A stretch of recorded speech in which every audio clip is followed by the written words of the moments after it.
বিদায় দেওয়ার জন্য, এই জানাজার নামাজ পড়ানোর জন্য কাতারে সারিবদ্ধ হই, তখন যেই জায়গায় যেই প্রান্তে ইমাম বা যিনি নামাজ পড়ান বক্তব্য দেন, এই কথাই তার হৃদয় থেকে নিংড়া এই কথাগুলো আসে যে আমরা একজন ব্যক্তিকে শেষ বিদায় দিচ্ছি।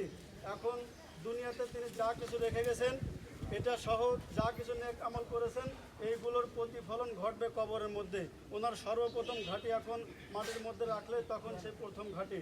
এজন্য এখন দুনিয়ার কোনো আলোচনা আর এখন চলবে না, শুধু এই পরকালে কবরে হাসরে নাসরে তখন আমরা কিভাবে পার পেয়ে যাবো, এই আলোচনায় সমস্ত ইমামগণ বা ওয়াজিন কিরামগণ বলে থাকেন।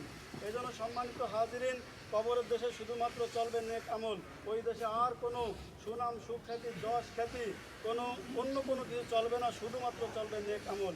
যার নেক আমল আছে, পুঁজিপাট্টা আছে, আল্লাহ রাব্বুল আলামিন তাকে চির শান্তির জায়গা জান্নাত দান করবেন। এই জন্য সম্মানিত উপস্থিতি সকলের কাছে আকুল আবেদন যে আমরা যখন দুনিয়া ছেড়ে চলে যাব